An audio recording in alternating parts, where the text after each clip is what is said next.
Assalamualaikum warahmatullahi wabarakatuh. Waalaikumsalam warahmatullahi wabarakatuh.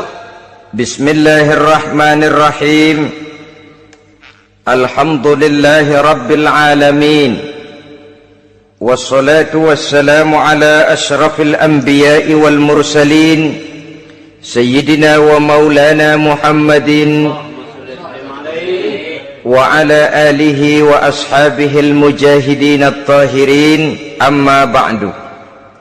Saudara-saudara kaum muslimin seiman dan sekeyakinan yang berbahagia, pada suatu hari seketika sedang berkumpul dengan para sahabat, Rasulullah pernah memberikan peringatan. Beliau bersabda, yushiku an tada'a alaikumul umamu kama tada'al akalatu ala qas'atiha. Pada suatu saat nanti akan datang di tengah-tengah kamu, wahai umat Islam, di mana orang-orang lain di sekeliling kamu akan bersatu mengerubungi kamu seperti bersatunya orang-orang mengerubungi makanan di atas meja hidangan.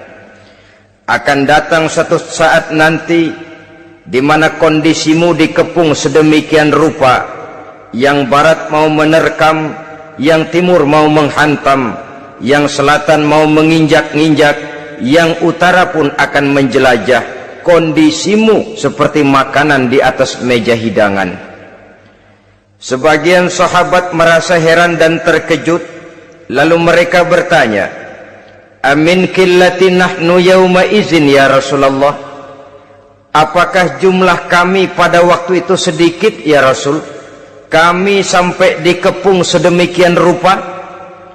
Beliau menjawab, bal antum yawma izin katsir, sama sekali tidak, kamu tidak sedikit pada saat itu, bahkan jumlahmu sangat banyak, kamu adalah mayoritas.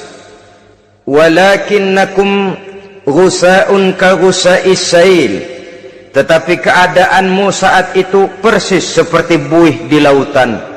Banyak tetapi centang perenang, banyak tetapi tidak punya daya dan kekuatan, banyak tapi dipermainkan gelombang lautan, dihempaskan ke tepian pantai tanpa punya makna dan arti. Kondisimu pada saat itu kuantitas yang tanpa kualitas, sehingga orang lain enak saja mengepung kamu. Akidahmu didangkalkan, dibanjiri dengan peradaban dan kebudayaan yang menjauhkan dari agama. Dari segi maksiat dan munkarat seluruhnya mengepung sampai kita melepaskan nilai-nilai Islam kita ini.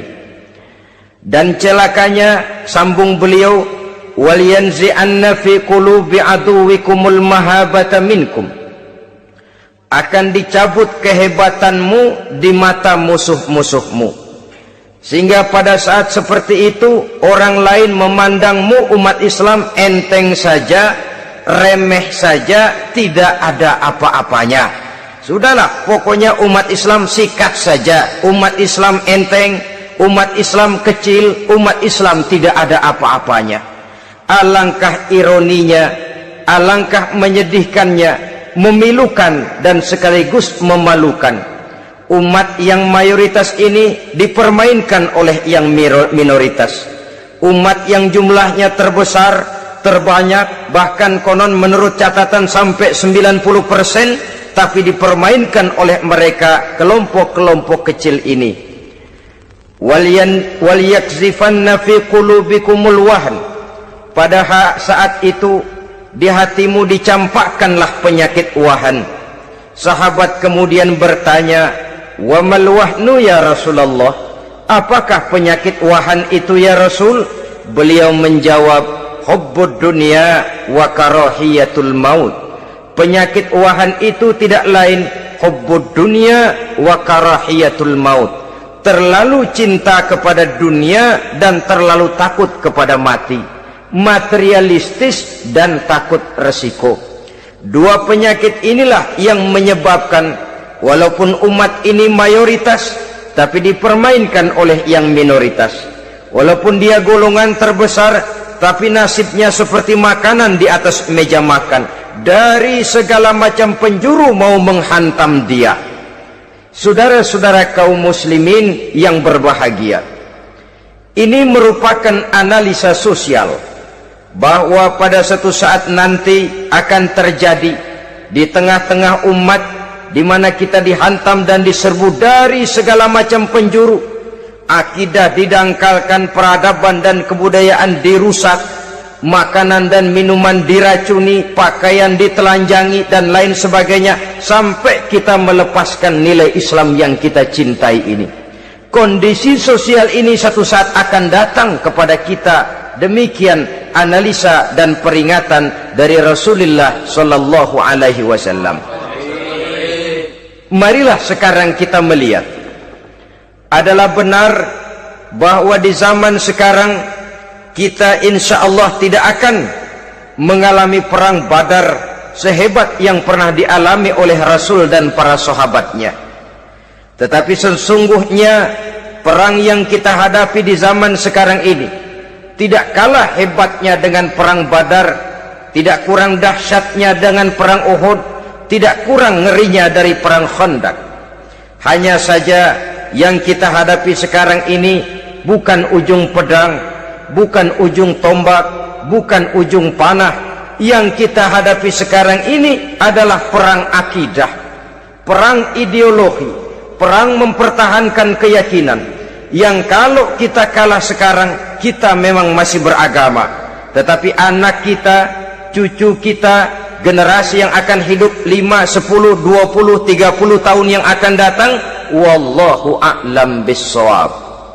Islam, saudara-saudaraku, tidak mungkin hilang dari dunia, tetapi tidak mustahil Islam gulung tikar dari desa kita, tidak mustahil Islam gulung tikar dari kampung dan kota kita, jikalau kita tidak menjaganya, jikalau kita tidak memeliharanya, bahkan jikalau kita tidak mewariskannya kepada anak-anak kita, generasi yang akan datang. Marilah kita mengingat sejenak bagaimana Islam di Spanyol yang pernah jaya, pernah mewarnai daratan Eropa, dan yang sekarang hanya sekedar tinggal ceritanya saja. Ini pernah diperingatkan oleh Rasul dalam satu hadis, sayati ala ummati zamanun la yabqal Islam illa ismun wala minal Quran illa rasmun. Akan datang satu masa di tengah umatku di mana pada masa itu Islam ada tapi hanya tinggal sekedar namanya saja, dan Quran pun ada tapi cuma sekedar tinggal tulisannya saja. Apabila kita tidak mewariskan ini kepada generasi yang akan datang, maka serbuan-serbuan dari berbagai macam penjuru dari hari ke hari semakin kita rasakan kehebatannya. Tidak mustahil sejarah Spanyol akan terjadi di desa kita, akan terjadi di kampung kita, akan terjadi di kota kita. Orang Spanyol kalau mereka cerita kepada anaknya, mereka akan cerita, "Nak, di sini dulu ada masjid." "Kapan, Pak?" Dulu bener dah. Banyak orang Islam kalau hari Jumat pada sembahyang, "Kapan itu, Pak?" Dulu sekali. Sekarang cuma sekedar tinggal ceritanya saja. Bukankah sesuatu yang sangat tidak mustahil apabila kita tidak menjaga dan mewariskan Islam ini kepada generasi yang akan datang, maka serbuan-serbuan akan membawakan hasil yang diinginkan oleh para penyerbu itu tadi. Kita sudah menjadi umat yang mayoritas, tetapi umat yang mayoritas ini menurut Rasul dikepung sedemikian rupa, akidahnya didangkalkan, peradaban dan kebudayaannya ditekan sedemikian rupa, kehidupan sosialnya dibuat individualis, kemudian dari segi pergaulan, pakaian, makanan, minuman dan sebagainya diracuni, sampai dia tidak lagi berpegang teguh kepada agamanya. Dan dikala itu hilang kehebatan umat ini di mata musuh-musuhnya. Orang lain memandang kita ringan saja, enteng saja, satu umat yang sudah kehilangan wibawa. padahal konon kabarnya kita mayoritas, tapi enak saja dikutak-kutik orang lain. Dan dikala itu di hati kita merajalela penyakit uahan. Penyakit uahan itu apa? Pertama, hubbud dunia, terlalu cinta kepada dunia. Terlalu cinta kepada dunia yang menyebabkan kita lupa akan tanggung jawab dan kewajiban, lupa meneruskan dan mewariskan Islam kepada generasi yang akan datang. Kita berlomba hanya untuk mengejar dunia dan seluruh isinya, baik dia bernama material, baik dia bernama seksual, baik dia bernama pangkat, jabatan dan kedudukan. Berlomba-lomba kita di dalamnya sampai tercampaklah penyakit hubbud dunia di dalam hati ini. Berurat dan berakar dunia itu, sulit dan berat kita berpisah daripadanya. Akibatnya kemauan untuk berbuat demi dan atas nama agama sangat sulit terwujud di dalam kehidupan ini. Yang kedua, karahiyatul maut, terlalu takut kepada mati.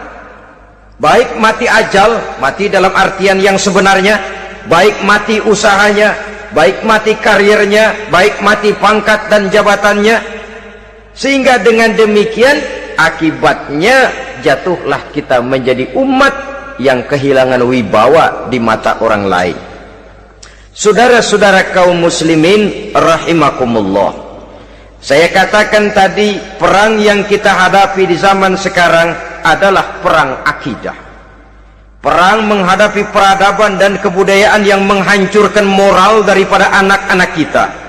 Perang menghadapi banjirnya maksiat dan munkarat, yang di tengah-tengah itu, di samping berkewajiban menjaga diri dan keluarga, kita pun juga berkewajiban menjaga anak-anak kita, generasi yang akan datang, mengarahkan dan mendidik mereka sesuai dengan yang dikehendaki oleh Allah Subhanahu wa ta'ala. Oleh sebab itu, pada pertemuan kali ini yang akan saya bicarakan ialah bagaimana idealnya seorang muslim lebih dahulu memberikan pendidikan kepada anak-anaknya. Di tengah satu situasi dan kondisi di mana serbuan datang silih berganti melanda dan menghantam umat Islam, kemana anak-anak kita ini harus kita arahkan? Karena kita orang tua mempunyai tanggung jawab. Anak adalah amanah, menyia-nyiakan amanah adalah dosa, dan dosa itu merupakan satu dosa yang besar. Bahkan orang tua bisa saja masuk neraka kalau tidak bertanggung jawab tentang anak-anaknya. Satu riwayat menjelaskan, ada orang soleh, ngajinya cukup, sholatnya cukup, puasanya cukup, zakatnya cukup, di mana ada majelis taklim hadir, baca Quran hobi, fitnah orang tidak pernah.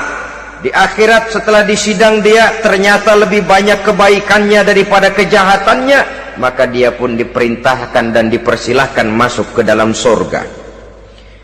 Giliran anaknya disidang, biang okem nih anak. Ditanya, siapa Tuhanmu? Tidak tahu. Siapa nabimu? Ente nyaho. Apa kitabmu? Ora gelem. Kamu pernah sholat? Tidak.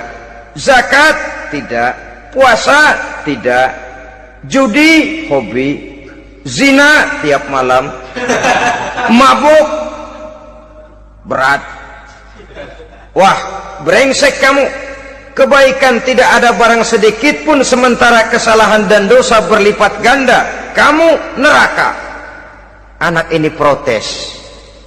Benar, saya tidak kenal siapa Tuhan saya. Saya tidak tahu siapa Nabi saya. Saya tidak tahu kitab suci dan kiblat saya.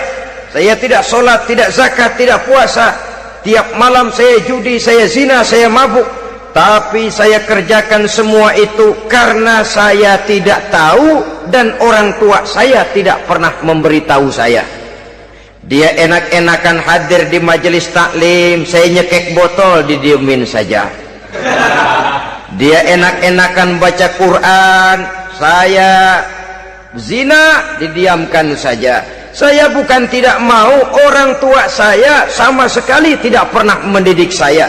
Dia mau benar sendiri. Maka kalau sekarang saya harus masuk ke dalam neraka, saya menuntut agar orang tua saya ikut sama-sama bergabung dengan saya ke dalam neraka.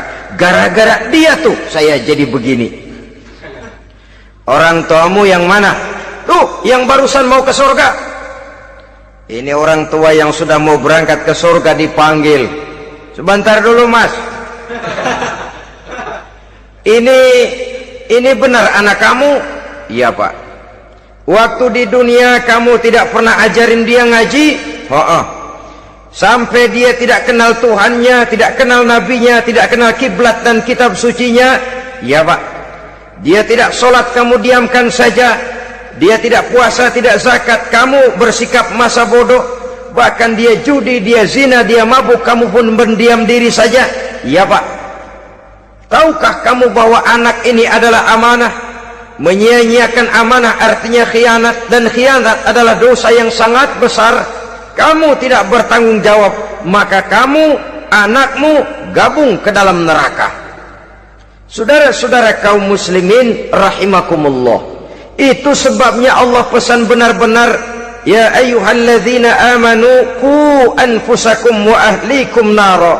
Hai orang-orang yang beriman, jaga dirimu dan keluargamu, istri, anak, orang-orang yang menjadi tanggung jawab dan kewajiban kita, jaga dan pelihara mereka dari api neraka.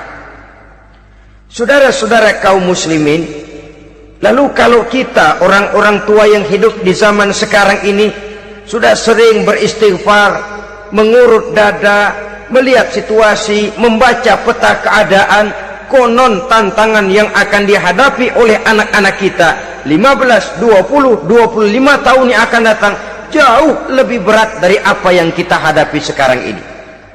Maka adalah wajar jika kita sebagai orang tua yang cinta kepada agama, cinta kepada anak-anak kita, berpikir untuk mewariskan nilai-nilai yang luhur ini kepada anak-anak kita generasi yang akan datang.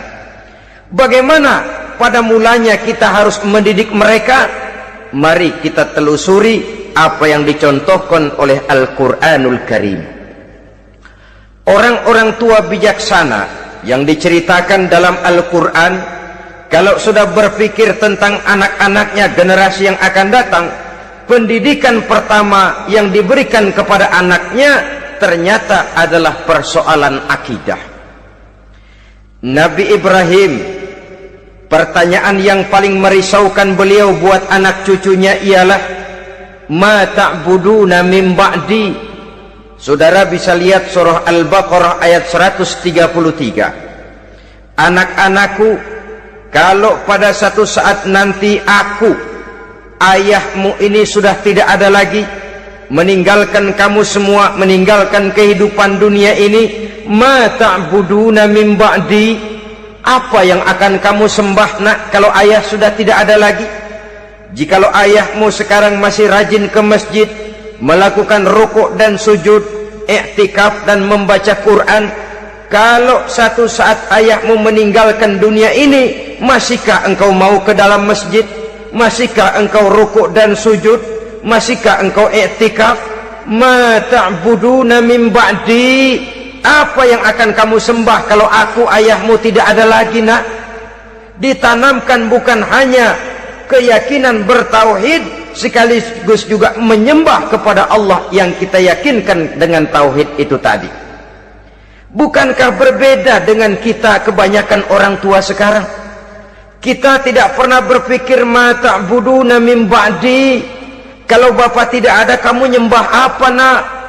Kita orang tua sekarang pagi-pagi malah berpikir ma ta'kuluna min ba'di, kalau bapak enggak ada kamu nanti makan apa nak? Bukan nyembah apa yang kita pertanyakan, bukan nyembah apa yang kita khawatirkan, makan apa nak?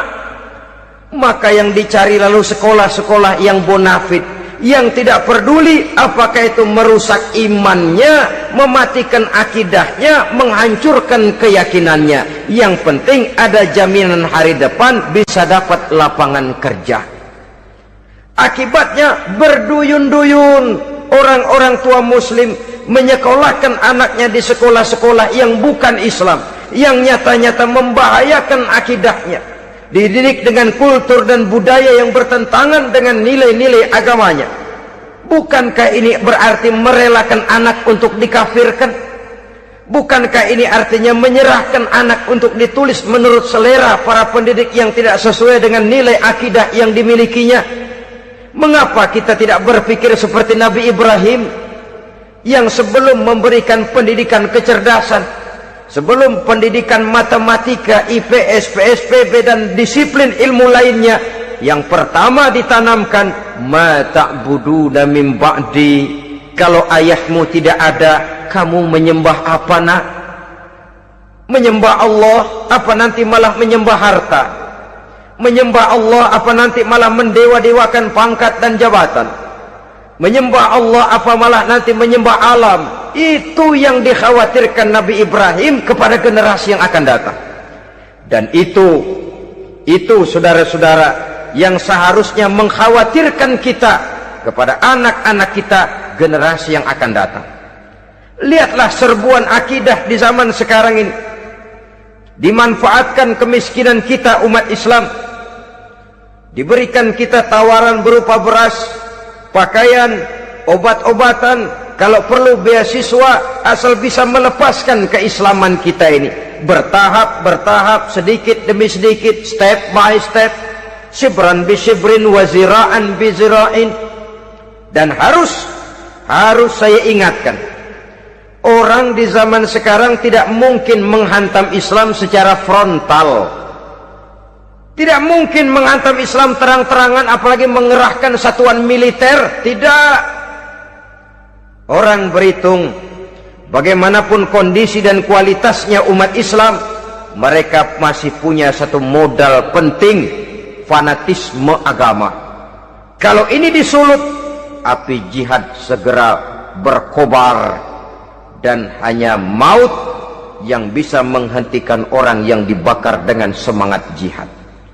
Orang tahu itu. Betapa Uni Soviet kedodoran menghadapi mujahidin Afghanistan yang disulut oleh semangat jihad yang berkobar dengan persenjataan yang primitif ketimbang persenjataan Uni Soviet. Entah mereka pantang surut mundur ke belakang.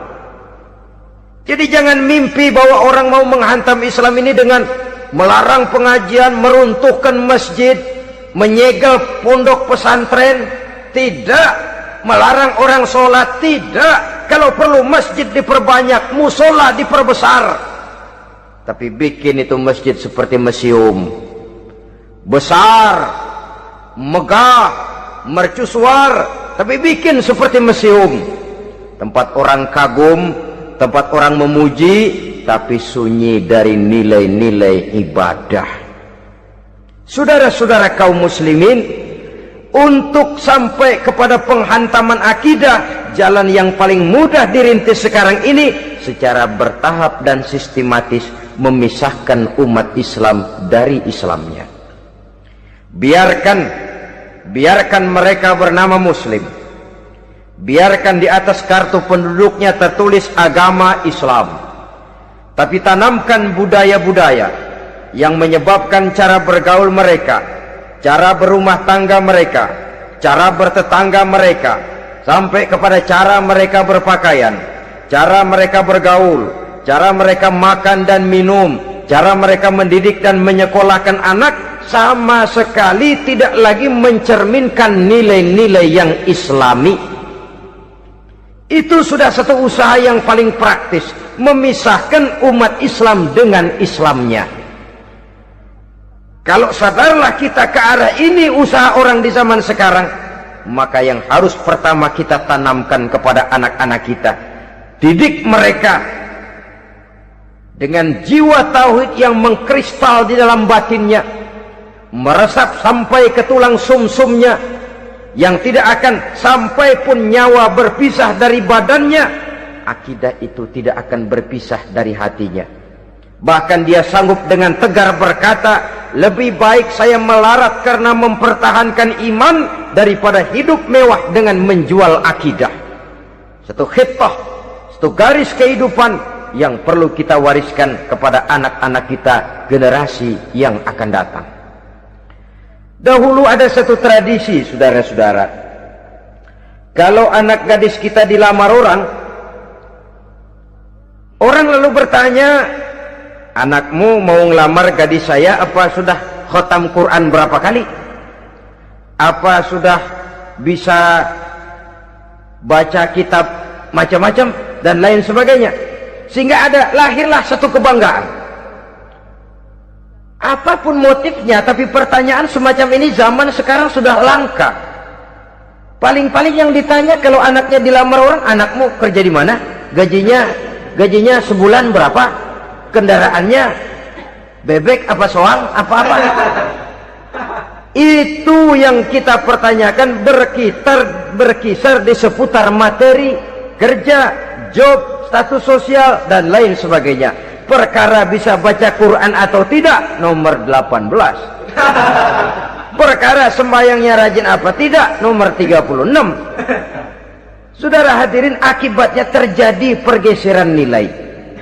Maka mendidik anak menurut tuntunan Quran adalah seperti yang diberikan contoh oleh Luqmanul Hakim, yang diceritakan dalam surah Luqman mulai ayat 11 dan selanjutnya. Apa pendidikan pertama yang harus kita berikan kepada anak? Pertama, ya bunayya la tusyrik billah. Wahai anakku, jangan sekali-kali engkau menyekutukan Allah. Nak, jaga tauhid, pelihara iman, mantapkan akidah. Ini dasar yang pertama. Belum lagi anak mengenal berbagai macam disiplin ilmu, yang pertama ditanamkan tauhid. Ini yang mendasari kehidupan. Ini yang akan menjadi mewarnai dan menjadi warna dari kepribadian seseorang. Sentuhan jiwa tauhid di dalam diri si anak. Belum lagi sempat dia kenal yang lain. Yang pertama yang kita tanamkan, kita wariskan, kita berikan, la tusyrik billah. Jangan sekali-kali menyekutukan Allah. Nah, kalau ini sudah tertanam, ini sudah merupakan satu fondasi yang kuat. Selebihnya nanti tinggal melihat bakat si anak, kemana dia harus dididik ini. Yang terpenting nilai iman lebih dahulu tanamkan. Dan untuk menghancurkan nilai keimanan, saudara-saudara, saya katakan, ingatkan kepada hadis di awal tadi, dikepung kita dari berbagai macam penjuru agar bila bisa melepaskan nilai-nilai iman dan keyakinan. Proses pendangkalan akidah, ditanamkan keraguan kepada agama, ditanamkan rasa malu beragama, sholat malu, baca Quran malu, berangkat ke masjid malu, pakai jilbab malu. Ditanamkan rasa malu beragama, sehingga bertahap sedikit demi sedikit kita mulai berpisah dengan kehidupan beragama. Ditanamkan hal yang sedemikian rupa dari berbagai macam penjuru.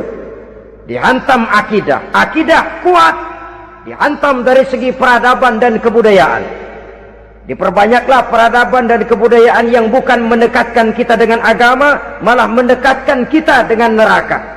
Menjauhkan kita dari agama, menjauhkan kita dari nilai-nilai luhur yang diwariskan oleh orang-orang tua kita terdahulu. Adalah kewajiban kita yang pertama, mendidik anak, menanamkan roh, jiwa, dan semangat tauhid di dalam diri mereka. Saudara-saudara kaum muslimin rahimakumullah, kenapa kita lebih dahulukan menanamkan jiwa, roh, dan semangat tauhid ini kepada anak-anak kita? Pertama, kita tidak hanya ingin sekedar mempunyai anak yang pintar, tetapi lebih daripada itu kita pun ingin mempunyai anak yang benar. Segala macam disiplin ilmu, segala macam bentuk penalaran ilmiah dan pengisian intelektualitas manusia mungkin di satu sisi akan membuat dia pintar, tapi di sisi lain belum tentu akan membuat dia benar. Nabi pernah memberikan peringatan, man izdada ilman walam yazdad huda lam yazdad minallahi illa bu'da. Orang yang hanya bertambah ilmu pengetahuannya tapi tidak bertambah hidayah dari Allah, tidak makin mantap keimanannya, maka seluruh nilai-nilai ilmunya hanya akan menjauhkan dia dari Allah Subhanahu wa ta'ala. Dan adalah lebih merupakan azab daripada nikmat kalau kita diberikan ilmu pengetahuan yang hanya akan menyebabkan kita semakin jauh dari Allah Subhanahu wa ta'ala. Yang kedua, sesungguhnya roh, jiwa dan semangat tauhid yang melekat dalam diri anak pada puncaknya akan melahirkan satu disiplin murni yang tumbuh dari dalam dirinya sendiri, di mana si anak dalam kehidupannya merasakan dimanapun dia berada, kemanapun dia pergi, ia selalu merasakan kehadiran Allah dekat dalam hidupnya. Ia sadar sesadar-sadarnya bahwa tidak ada satu perbuatan yang bagaimanapun kecilnya yang bisa disembunyikan dari kekuasaan Allah Subhanahu wa ta'ala. Yang ketiga, dengan penanaman roh, jiwa dan semangat iman ini, maka diharapkan anak-anak nanti pada pertumbuhannya sanggup mengendalikan hawa nafsunya. Dengan kata lain, bahwa penanaman jiwa tauhid, penanaman roh dan semangat keimanan ini merupakan kondisi dasar yang harus dilakukan sebelum yang lain-lainnya. Kemudian pendidikan kedua yang diberikan oleh Al-Quran melalui contoh dan model dengan Luqmanul Hakim ini, setelah menanamkan tauhid, ditanamkanlah kepada si anak ini rasa hormat kepada orang tuanya. Wa wassaynal insana biwalidayhi, dan kami wasiatkan kepada manusia untuk berbakti kepada ibu bapaknya. Hamalathu ummuhu wahnan ala wahnin, karena ibunya telah mengandungnya dengan kepayahan di atas kepayahan, maksudnya dengan kepayahan dan kelelahan yang berlipat ganda. Sehingga ketika Rasul ditanyakan orang, "Ya Rasul, siapa yang paling harus saya taati di dunia ini?" Beliau menjawab, "Ibumu." Kemudian, "Siapa lagi ya Rasul?" "Ibumu." Setelah itu, "Siapa lagi ya Rasul?" "Ibumu." Dan kemudian, "Siapa ya Rasul?" "Bapakmu." Ibu, ibu, ibu, bapak. Bahkan al-jannatu tahta aqdamil ummahat, surga berada di bawah telapak kaki ibu. Bagaimana menanamkan rasa hormat kepada orang tua di hati anak? Tentu yang pertama, bagaimana orang tua bisa memberikan keteladanan. Marilah kita sebagai orang-orang tua ini menyadari bahwa sebelum anak kenal sekolah dasar, sebelum anak kenal TK, ibtidaiyah, sanawiyah sampai kepada perguruan tingginya, yang pertama dia kenal adalah lingkungan rumah tangganya, gurunya adalah ibu bapaknya. Di sini berlakulah apa yang dinamakan keteladanan. Keteladanan jauh lebih berhasil daripada sekedar teori-teori yang muluk. Keteladanan jauh lebih berhasil daripada berbagai macam indoktrinasi dan penataran. Kurangnya keteladanan akan menyebabkan anak mencari pola. Apabila kita orang tua ini tidak bisa memberikan keteladanan yang baik kepada anak-anak kita, maka pada suatu saat anak-anak akan menganggap enteng dan kehilangan wibawa kita sebagai orang tua di mata mereka. Dikala itu akan sangat sulit kita membentuk kepribadian mereka. Bukankah di zaman sekarang ini kita banyak mengalami krisis wibawa, krisis figur? Ada yang karena rapotnya merah melulu, gurunya dikeroyokin. Pak guru pulang sekolah dicegat.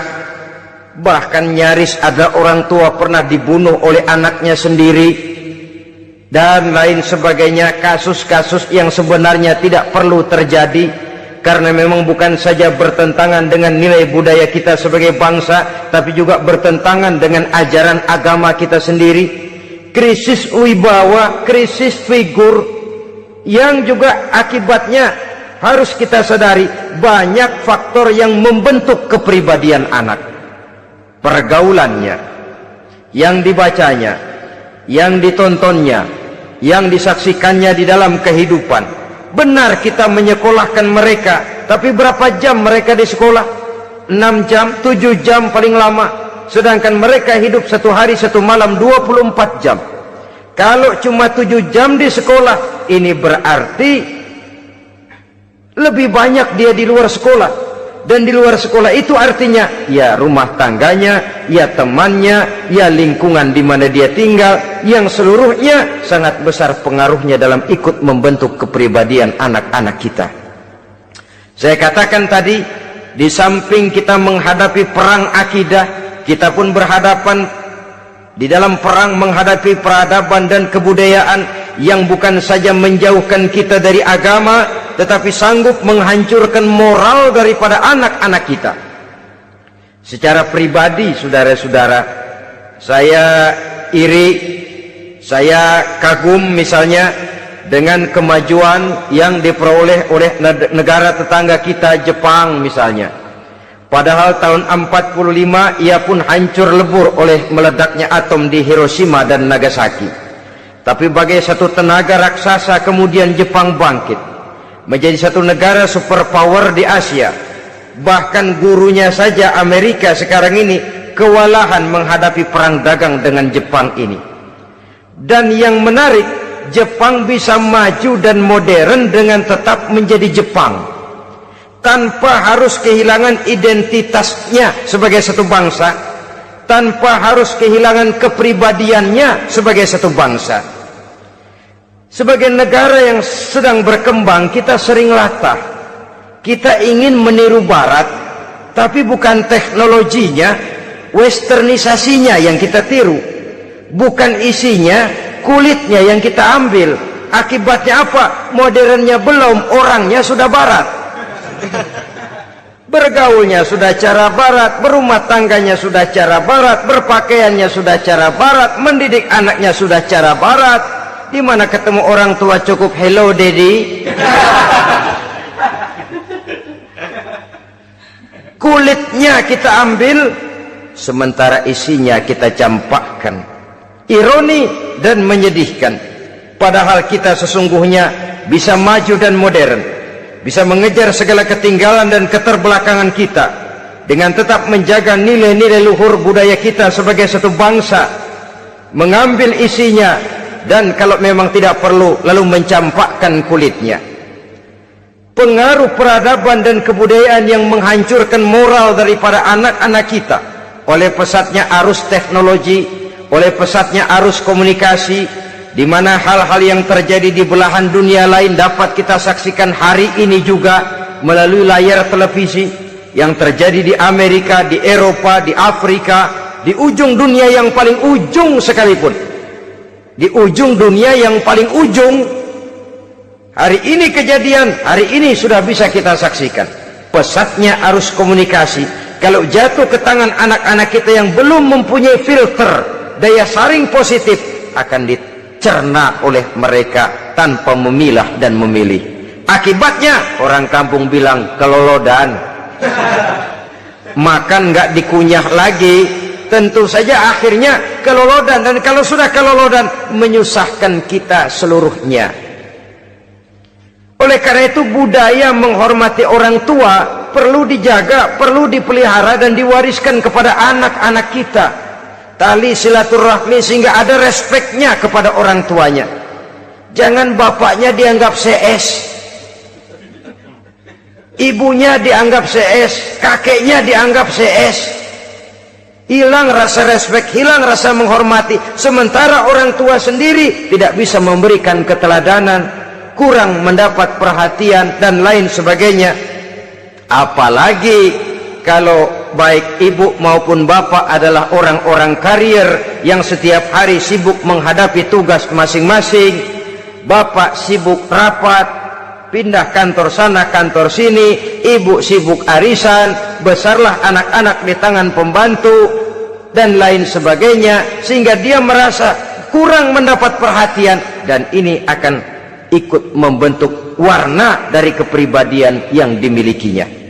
Sampai kepada pelosok-pelosok desa, jaringan televisi memang menguntungkan, tapi kalau sudah sampai kepada menayangkan budaya-budaya yang tidak sesuai dengan pola di mana mereka tinggal, pola lingkungannya, dan ingin mereka terapkan dalam kehidupan, ironi dan menyedihkan. Maka sering dikatakan, jikalau ABRI masuk desa, rakyat beruntung. Jikalau listrik masuk desa, rumah jadi terang. Jikalau koran masuk desa, rakyat jadi cerdas. Jikalau hakim masuk desa, rakyat lalu sadar hukum. Tapi jikalau maksiat dan munkarat masuk desa, minuman keras masuk desa, judi masuk desa, pelacuran masuk desa, rakyat tentu kiamat. Dan kita harus punya budaya untuk memilah dan memilih, mempunyai filter untuk jadi daya saring positif. Oleh karena itu, saudara-saudara, tahap kedua setelah menanamkan jiwa tauhid kepada anak, tanamkan rasa hormat kepada orang tuanya. Orang tua itu ibu bapaknya, orang tua itu guru-gurunya yang mengajarkan dia, atau yang dianggap tua yang lebih senior dari dia. Karena tidak ada satu peradaban yang berdiri sendiri. Bagaimanapun maju dan modernnya kita sekarang, tentu merupakan mata rantai yang berkaitan dari generasi terdahulu. Ini yang kedua. Setelah tauhid, berbakti kepada ibu dan bapak. Tidak ada satu kebahagiaan yang bisa ditegakkan di dunia ini tanpa doa, tanpa restu daripada ibu dan bapak. Ini keramat hidup. Doanya dikabul Allah dan kutuknya juga dikabul oleh Allah Subhanahu wa ta'ala. Jadi mendidik anak setelah menanamkan jiwa tauhid, menanamkan rasa hormat dan taat berbakti kepada ibu bapaknya. Itu yang kedua. Kemudian yang ketiga, melalui model Luqman, Quran mendorong kita untuk mendidik anak menanamkan etika otonom. Apa itu? Ya bunayya innaha in takum mithqala habbatin min khardalin fatakun fi sakhratin aw fis samawati aw fil ardi ya'ti biha Allah. Wahai anakku, sesungguhnya kalau ada satu kebaikan yang kamu kerjakan, kecil, tidak nampak oleh pandangan mata yang zahir, yang kecil itu tersembunyi di puncak langit, di dasar bumi yang paling dalam, atau di tengah batu hitam sekalipun, Allah pasti mengetahuinya dan pasti akan memberikan balasan yang seadil-adilnya. Pendidikan apa ini? Pendidikan moral, menanamkan etika otonom. Nah, kau berbuat baik jangan karena dilihat orang. Kau tidak mau melakukan kejahatan jangan cuma karena ada polisi. Kalau ada polisi kau tidak mau jahat, kucing juga begitu.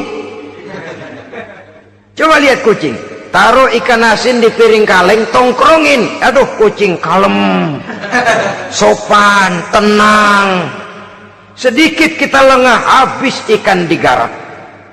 Tapi ditanamkan satu kesadaran, kemanapun kau pergi, nak, apapun yang kau kerjakan, tersembunyi di tengah batu, di dasar bumi, di puncak langit, Allah pasti tahu. Dalam bahasa yang ringan, nak, kita ini diawasi oleh dua hiperkomputer yang maha sensitif, produksi langit, mereknya Rokib dan Atid. Itu komputer yang sangat peka dan sensitif. Jangankan kita berbuat, kita berniat baik saja, komputer sudah nyatat sendiri. Inilah yang orang sekarang namakan waskat, nah, pengawasan malaikat. Kalau hidup sudah merasa diawasi oleh malaikat, waskat berhasil. Tapi kalau waskat sudah diawasi malah nekat, itu yang gagal. Atau yang diawasi dan yang mengawasi sama-sama sepakat, nah, itu juga bisa cincai. Saudara-saudara kaum muslimin rahimakumullah, waskat dalam pengertian kita muslim, bagaimana hidup ini merasakan diawasi oleh malaikat.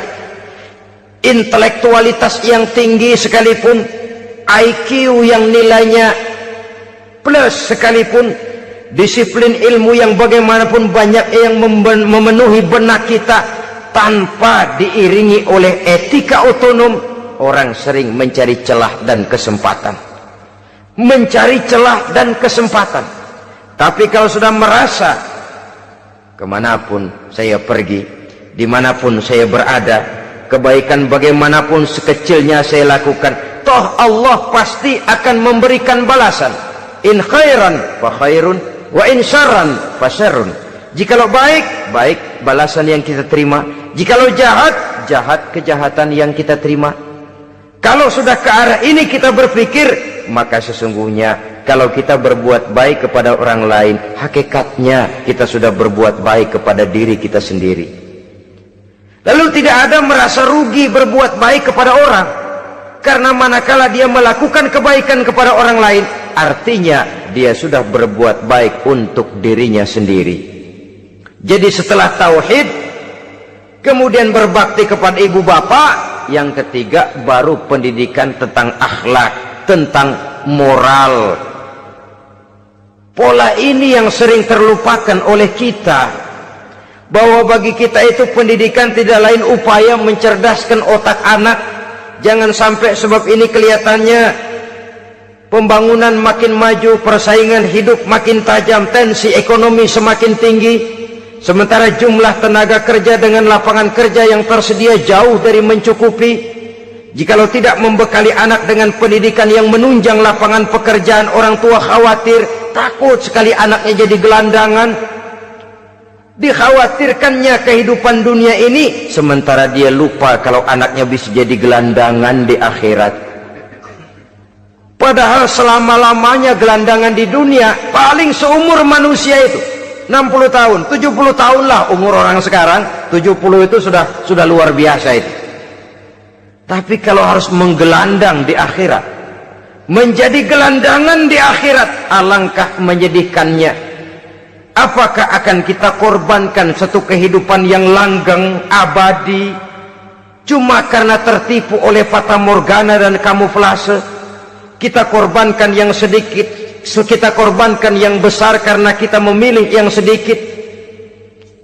Dalam bahasa Al-Quran memang pernah diceritakan hidup ini hakikatnya perlombaan, saudara-saudara.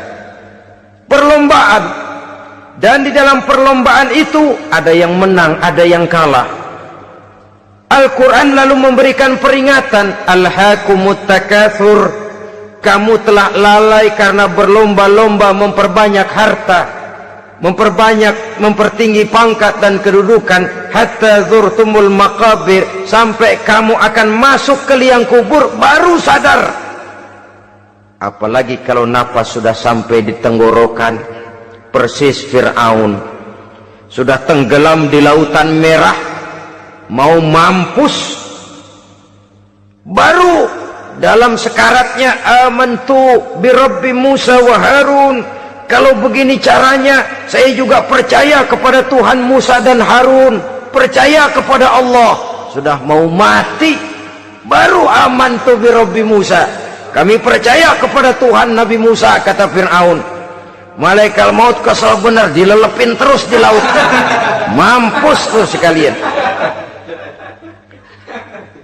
Hidup ini memang kita berlomba dengan waktu, berlomba dengan umur, berlomba dengan tenaga, berlomba dengan tetangga.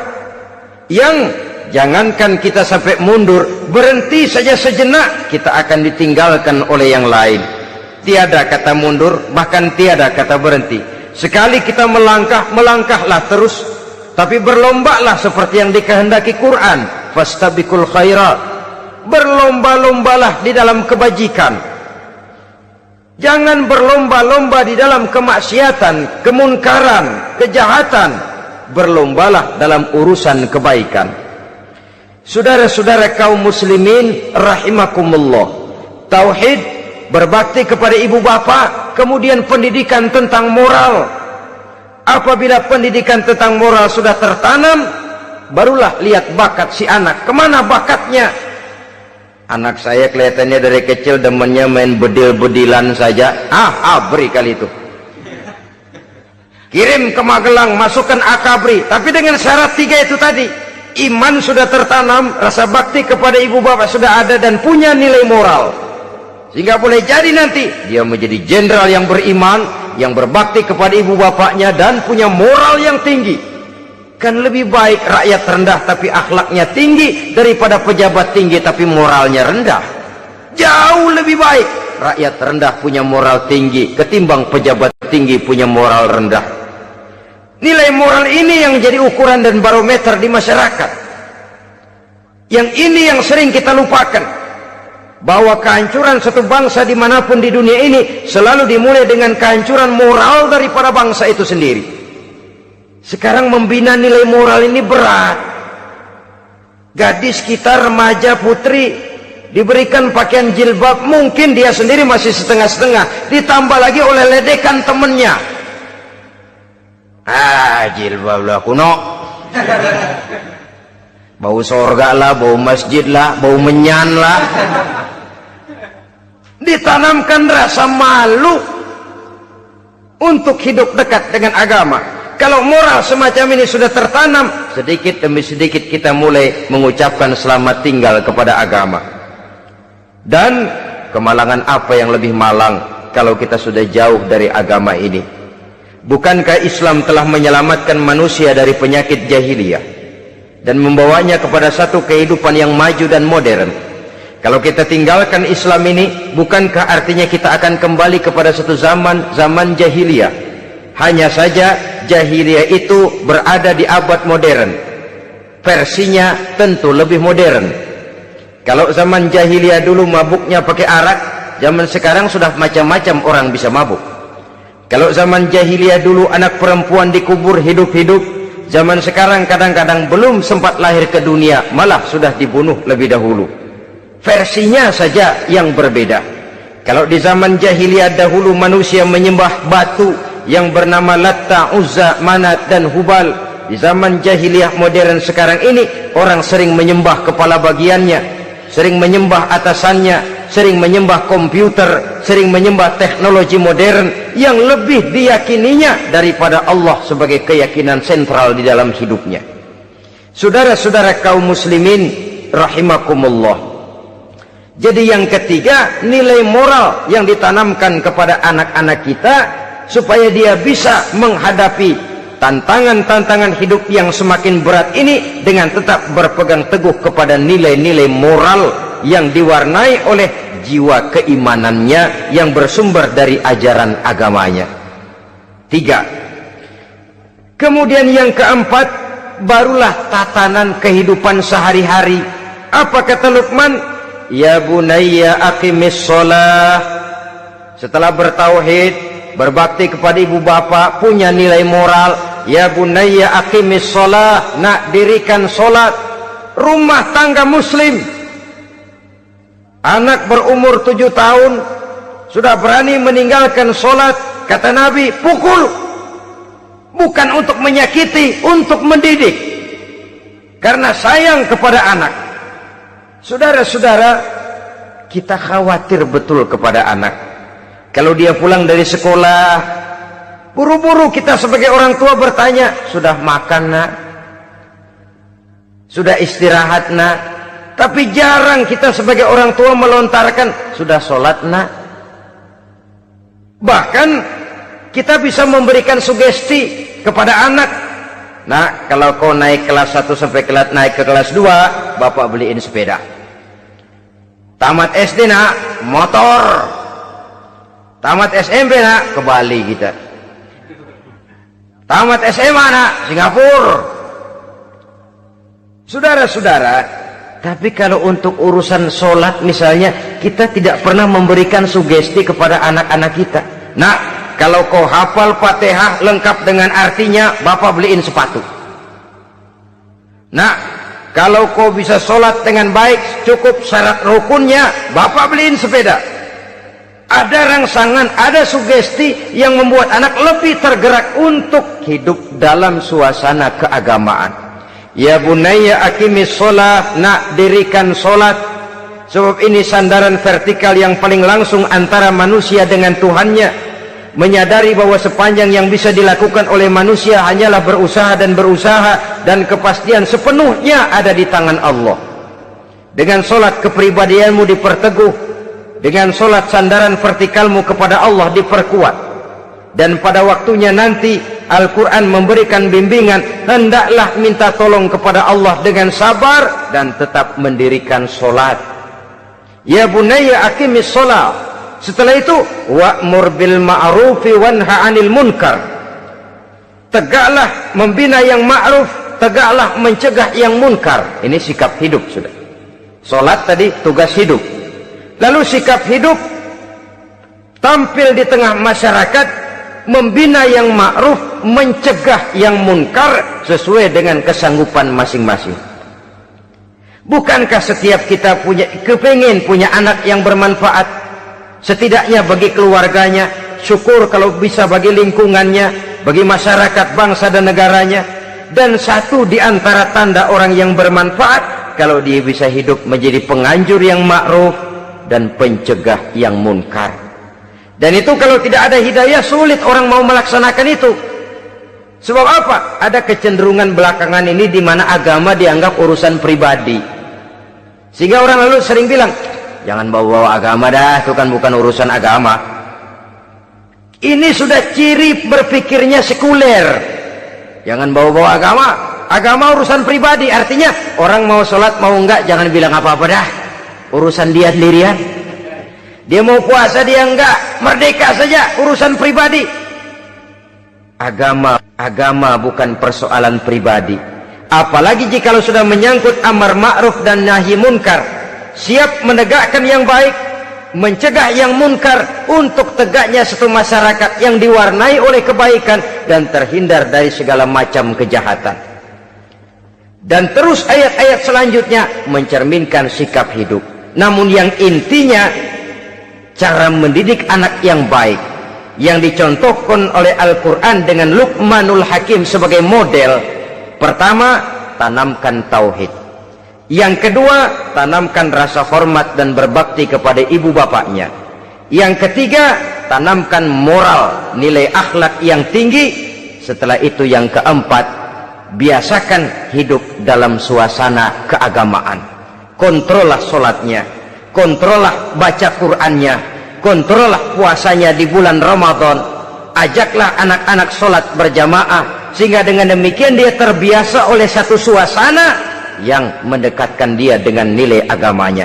Dari sana diharapkan nilai-nilai ilmu yang didapatnya dari bangku sekolah akan menciptakan keseimbangan dengan yang ditanamkan oleh orang tuanya dalam bentuk yang dijelaskan oleh surah Luqman itu tadi.